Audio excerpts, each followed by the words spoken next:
The Lord, जय मसीह की। Hallelujah. आप सभी को स्वागत करती हूँ फिर एक नए वीडियो में।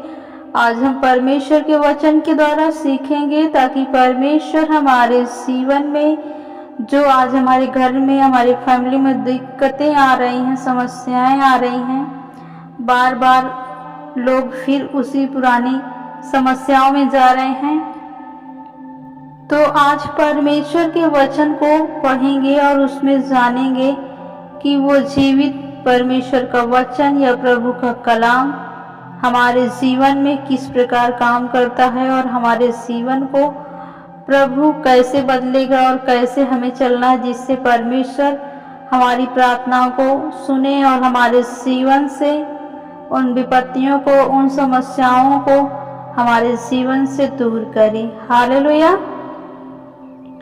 क्योंकि आपके घर में यदि कोई बच्चा है, उसे फीवर है, बार बार पलटियां कर रहा है, या उसे भूख नहीं लग रही है, वो खाना खाता है उसे पलटी हो जाती है, या अन्य समस्याएं हैं, या बार बार गर्भपात हो रहा है, आप विश्वास में, आत्मिकता में परिपूर्ण हो जिससे परमेश्वर आपके जीवन में काम करे, तो आज हम वचन के द्वारा परमेश्वर के सीखेंगे और प्रभु के वचन को ढूंढेंगे ताकि परमेश्वर हमारे जीवन में काम कर सके। तो चलेंगे वचन की ओर। जैसे वचन है यशायाह की पत्री में 16 में लिखा है, यहोवा की पुस्तक से ढूंढ कर पढ़ो, इनमें से एक भी बात बिना पूरी हुए ना रहेगी, कोई बिना जड़े यानी कोई बिना जोड़े ना रहेगा, क्योंकि मैंने अपने मुंह से यह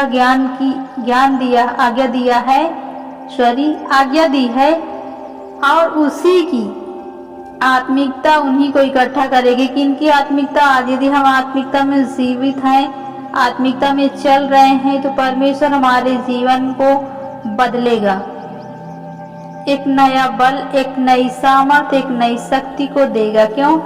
क्योंकि जैसे देखते हैं कि परमेश्वर के लोग जो है, कोई किस देश में, कोई किस कंट्री में, कोई किस शहर में है, लेकिन फिर भी वो परमेश्वर की आराधना करता है, परमेश्वर से प्रार्थना दुआ करता है ताकि परमेश्वर किसी को भी दरिद्र न छोड़े। यदि हमारे बीच में आज कोई भी भाई बहन लोग बहुत मुसीबतों के सताए हुए हैं, बहुत गरीब हैं, बहुत ही परेशान हैं, उनके जीवन में आज किसी भी प्रकार की कोई शांति नहीं है, कोई भी आनंद नहीं है, तो आज परमेश्वर पर भरोसा रखें, सारे पाप मिटा दिए जाएंगे, सारी समस्याओं से छुटकारा पाएंगे। जैसे गिनती की पत्री 26 के 9 में पढ़ेंगे, और पल्लू का पुत्र नौमेन दातन और अमीरा थे, वे ही दातन और अबीराम है जो सभादस थे, यानी जिस समय कोहरे की मंडली ने यहोवा से झगड़ा किया था, उसी समय उस मंडली में मिलकर वे मूसा और हारून से झगड़े थे। और जब वे 28 यानी मनुष्य को आग से भस्म होकर जाने, परमेश्वर के वचन को आप फिर से देखेंगे, और जब वो 28 से मनुष्य के आग में से भस्म हो जाने से यह मंडली मिट गई, उसी समय पृथ्वी ने मुंह खोलकर कोहरा समेत इनको भी निगल लिया, और वे एक दृष्टांत ठहरे। यानी सब प्रभु के लोगों को, यदि आज भी देखते हैं कि जब प्रभु के लोगों को कोई सताता है, कोई परेशान करता है, कोई उन्हें लज्जित करता है, कोई उन्हें दंडित करता है, तो परमेश्वर का जो न्याय है, परमेश्वर का जो वचन है, वो किसको गाइड करता है? प्रभु में जो विश्वास करते हैं। क्योंकि आज हमारे जीवन में कोई भी परिस्थितियां क्यों ना खड़ी कर दें, इस संसार की विपत्तियां, संसार में रोग, बीमारियां, गरीबियां, लेकिन हमारा विश्वास अपने परमेश्वर पर है, तो वो हमें मिटने नहीं देगा, वो हमें अपनी सामर्थ्य से बचाएगा और हमारे जीवन में एक बहुत बड़ी गवाही को ठहराएगा।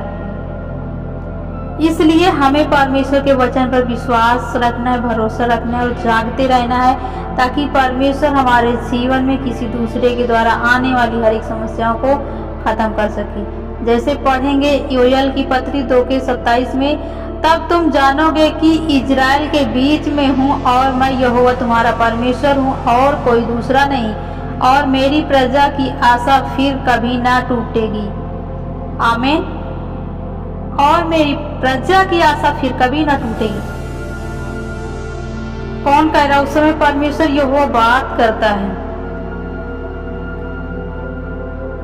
अपने वस्त्र नहीं, अपने मन को ही फाड़ कर अपने परमेश्वर यहोवा की ओर फिराओ, क्योंकि वह अनुग्रहकारी, दयालु, विलंब से क्रोध करने वाला, करुणा निधान और दुख देकर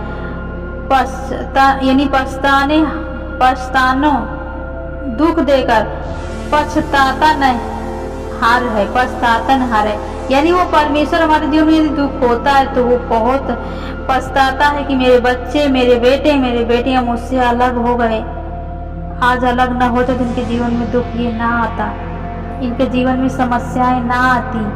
काश इनके जीवन को मैं सुरक्षित रख पाता, यदि ये मुझ में विश्वास करते, मुझ में बने रहते।